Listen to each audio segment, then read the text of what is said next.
మోకాళ్లలో గుజ్జును పెంచి నొప్పిని తగ్గించి సర్జరీని దూరం చేసే ఫ్రీడమ్ వాక్. బంగారం. ఈ పేరు వింటేనే మహిళల కళ్ళు జిగేల్మంటాయి. మగాళ్ళ గుండెలు గుబేల్మంటాయి. బంగారం అంటే ఇష్టం ఉండని ఆడవాళ్ళుంటారా? బంగారం కొనాలంటే భయమేయని మగాళ్ళుండరు.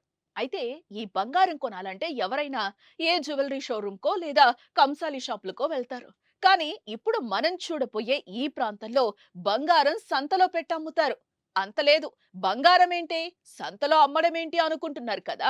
అవునండి బాబు, నేను చెప్పేది నిజమే. అప్పుడెప్పుడో శ్రీకృష్ణదేవరాయల కాలంలో రత్నాలు రాసులుగా పోసి అమ్మారని విన్నాం కానీ, ఈ రోజుల్లో బంగారం సంతలో అమ్మడం మీకు కళ్ళారా చూపిస్తాను.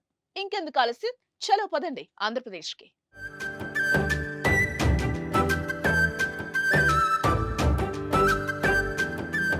ఆంధ్రప్రదేశ్ రాష్ట్రంలో అల్లూరి సీతారామరాజు మన్యం జిల్లాలో దాదాపు అన్ని ప్రాంతాలు గిరిజన ప్రాంతాలే. ముఖ్యంగా రంపచోడవరం పరిధిలో అయితే కంప్లీట్ గా గిరిజన గూడాలే ఉంటాయి. అయితే ఈ గిరిజన ప్రాంతాల్లో నిత్యావసర సరుకులు వారాంతపు సంతల్లో మాత్రమే దొరుకుతూ ఉంటాయి. ఆదివారం రోజు జరిగే సంతకి అందరూ వెళ్లి తమకు కావలసిన సరుకులు అన్ని వారానికి సరిపడా తెచ్చుకుంటారు. అయితే సరుకులైతే సంతలో తెచ్చుకుంటారు కానీ పెళ్లిళ్లకు శుభకార్యాలకు నగలు కావాలంటే మాత్రం పట్టణాలకు వెళ్లాలి. రంపచోడవరం పరిధి నుంచి ఏ పట్టణానికైనా దాదాపు 100 కిలోమీటర్ల దూరం ఉంటుంది.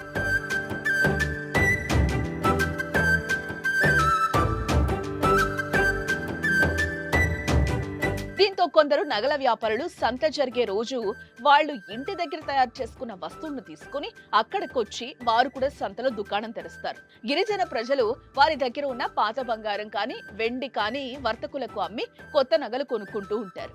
నచ్చిన వస్తువులు ఆర్డర్ ఇస్తారు. మళ్ళీ వచ్చే వారంలోపు వారికి ఆ నగలు తయారు చేసి ఇస్తారు ఆ నగల వ్యాపారులు.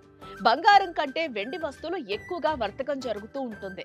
ఎందుకు అంటే గిరిజన మహిళలు కాళ్లకు కడియాలు, చేతులకు బంకీలు, ముక్కులకు చెవులకు గిరిజన సాంప్రదాయ పద్ధతిలో పోగుల కోసం అధికంగా వెండినే వాడుతూ ఉంటారు.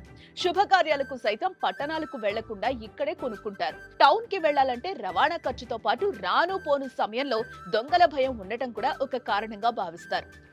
వాళ్ళు ఇక్కడి నుంచి టౌన్‌కి వెళ్లి కొనుక్కోవాలనుకున్నా, లేకపోతే అక్కడి నుంచి తెచ్చుకోవాలనుకున్నా, ఈ ఖర్చులకు తట్టుకోలేక ఇక్కడికొచ్చి మా దగ్గర అడిగి వాళ్ళకి కావాల్సింది తీసుకొని, లేదంటే వాళ్ళ దగ్గర ఉన్న పాత వస్తువులు మాకిచ్చి, మళ్ళీ దాన్ని రీప్లేస్‌మెంట్ చేసుకొని, ఏదైనా సరే ఈ రోజున ఏమైందంటే ప్రతి ఒక్కటి 916 అయిపోవడం వల్ల ఎవరికైనా సరే వాళ్ళు భయం లేకుండా తీసుకోవచ్చు. టౌన్‌కి వెళ్ళినా అదే ఇస్తున్నారు. ఎక్కడైనా మేము ఇదే ఇవ్వగలుగుతున్నాం.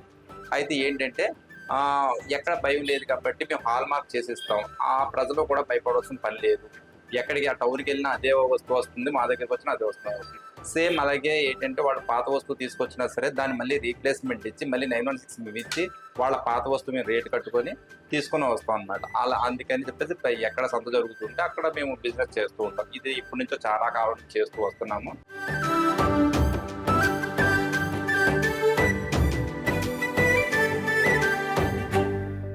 నగల వ్యాపారులు కూడా సంతలో అయితే ఖచ్చితమైన బేరం జరుగుతుందని ప్రతి వారం ఏదో ఒక సంతకి వెళ్తూనే ఉంటారు. రాజవొమ్మంగిలో శనివారం ఉంటుంది సంత. ఇదండి సంగతి. సంతలో బంగారం అమ్ముతున్నారంటే నమ్ముతున్నట్టే కదా. దీనిపై మీరేమనుకుంటున్నారో కామెంట్ చేయండి. సుమన్ టీవీలో మీ పర్సనల్ అండ్ బిజినెస్ ప్రమోషన్స్ కోసం కింది నెంబర్కి కాంటాక్ట్ చేయండి.